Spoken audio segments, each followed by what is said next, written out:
Hello, parents, and welcome back to Boot Camp. Hopefully, you have had some really great successes over the past 3 weeks with our intensive, the 3-week intensive program. And so we're moving on.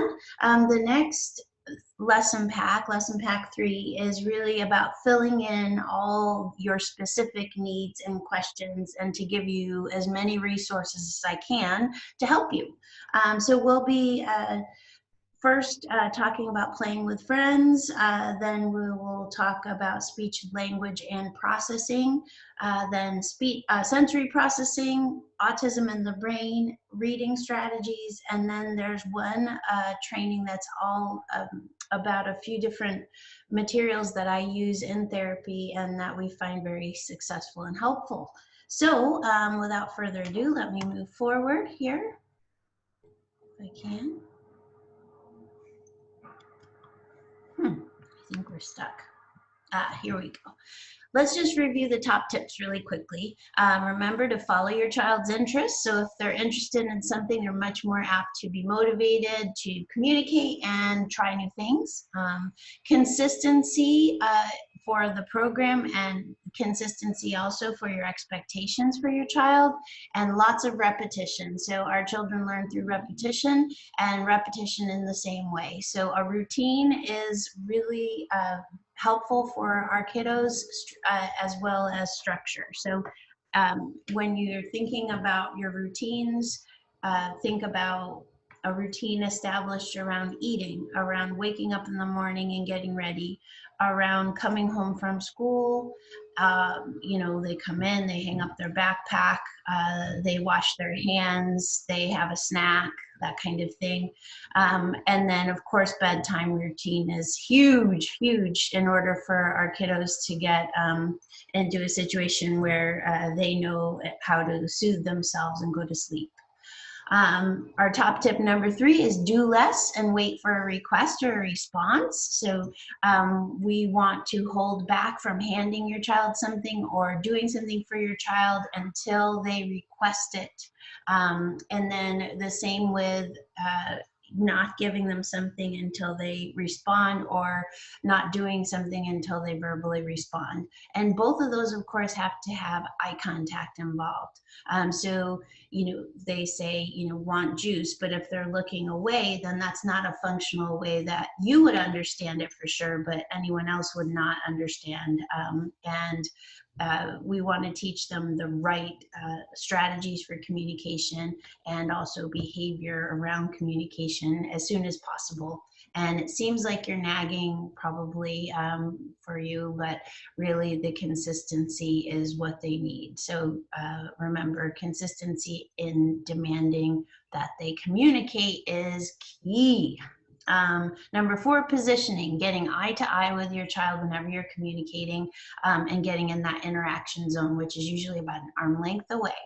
Number 5, reinforce positive behavior. So as soon as they do something great, or as soon as they do what you want them to do, then you give them immediate, intense, and specific, which could be a hug, it could be tickles, it could be a high five, it could be just a huge smile or a wow.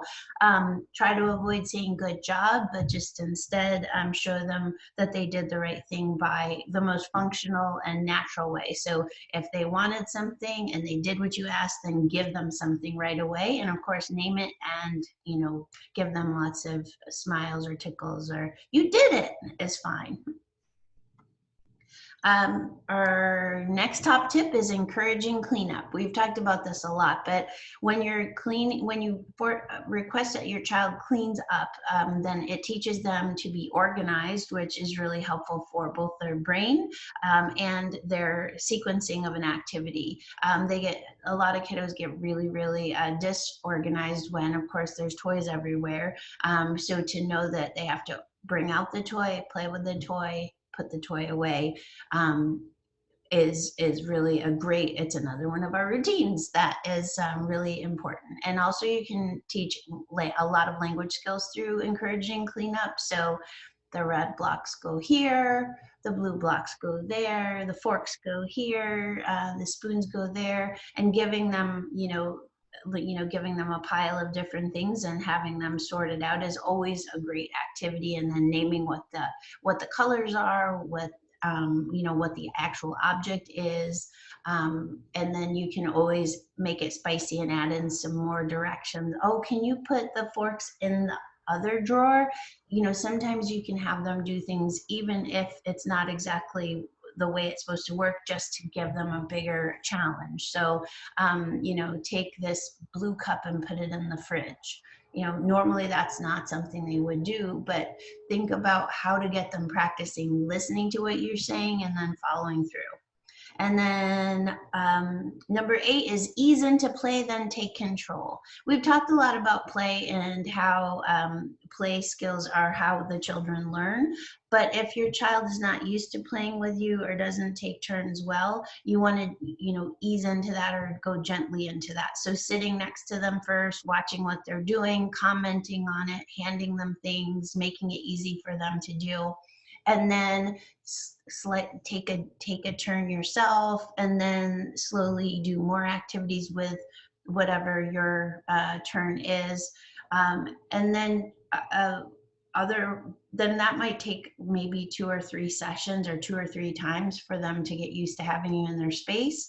But the goal is that you can hold on to a few of the items and then have them do something, have them request the items, have them point to the items, have them name the items.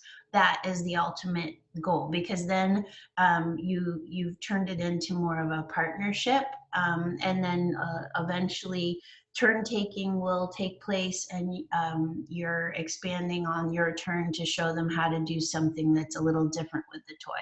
Basically, it's all about teaching them how to play in a functional way, and the only way to do that is to be really involved in the play and to be a play partner where they look at you, they listen to you, they think you're fun to play with, so they watch what you're doing. And then this eventually carries over into their friends at school. So you're basically training them how to be a good friend and how to play with friends. And then number 9, over exaggerate your facial expressions. If your child is a child that doesn't have a lot of facial expressions, has more of a blank sort of face, that means that we need to work on that. So by exaggerating our own facial expressions, first it draws attention into your face and makes it exciting for your child to look at and fun. And then it also models facial expressions for them. So you may need to get into the mirror to work on imitation of facial expressions, because a lot of the kiddos, of course, can't feel how they are looking at you. But again, if your child's very, doesn't have a lot of emotion in their face, you probably want to work on that. And if they're not used to looking at your face, you have to over exaggerate your facial expressions so that they are interested. And number 10 is make it fun. Make it fun for your child to learn. And there's research we've talked about that, make sure that if you make it fun, then your child is learning faster because they're more interested, more motivated, and it also creates a stronger connection in their brain, and so they remember it. And generally, then you become more of a fun play partner as opposed to somebody making demands on them. All right. So our plan, so we have just completed the 3-week intensive work. Yay, I'm clapping for you all. You did a great job. I know it's hard to squeeze those focus times in, so you have to do it whenever you can. I'm sure there were days you couldn't do it. I'm sure there were days your child was sick and all those things, but you know what to do. You have goals to work on, and so just carving out those little times throughout the day are key, even though they're hard. So don't beat yourself up about it. That's why we've sort of moved to a different plan. I was thinking we'd be done in 12 weeks, but we're continuing on because many families are at different levels, and I don't want to rush the learning. And I want to make this as useful and functional for you as possible. So just keep trugging along. If you're not done with your 3-week intensive working on your goals and you feel like there's still more to do, then hold off on listening to this until you get it in, you get it all in. Okay, lesson pack 3 is what we're heading towards now. We're going to have you read chapters 10 through 14 in the Early Start book. And what those last 4 chapters, I know that sounds like a lot all at once. Just take your time. They're smaller chapters, but it's kind of that. Yeah. First, it's talking about play, which we love, play, and how that builds from joint attention, and then how you can help your child learn to play with other kiddos. And then I add quite a bit on social interaction and coaching and things like that. And then we talk a bit about communication, as well as I have added a section on language processing, because a lot of our kiddos on the spectrum have processing issues with language as well. So I wanted to give you strategies and an understanding of that. So that's going to be something that I add to what you're going to read about. And then in the book, they also do a wrap up, basically giving you some really important brief reminders, as well as, you know, how to find things. There's one section specifically that I think you guys will enjoy, which is called chapter 14 is called Putting It All Together. And so it kind of breaks down the most important things, you know, carving out moments like we talk about, taking baby steps, you know, getting attention and joint activities and how important they are. And then they talk a little bit also about meals and routines and play. So take a look at that one. It's not a long chapter. As I said, it's maybe probably about 5 pages, 6 pages. And then there's a section on page 323 called Reviewing When You Hit a Snag. And I love this part. So on 323, it says, am I using simple words and phrases to communicate with my child? And if you're not, then you go to, it tells you chapter 13. Do I have my child's attention before communicating with them? If not, review chapter 4. So I really like that, and I think it's helpful. So please take a look at it. And then they move on to the appendix, which is normally in an appendix you don't even read, but in this book I think it's a really important appendix. It talks about toys, materials, books that you can use for your child, and so they give you a really great list, and since holidays are coming, it might be helpful. And so they talk about different games and toys and books. And then they also have a section under resources that talks about different autism-specific associations and organizations. I noticed we're not in there, but my feelings are not hurt. That's okay. They also have parenting resources and other books you can read, other organizations that are out there in the world. So, you know, as I said, it's not, it seems like a lot, but it's more resources that you can use to, as you move forward in your journey.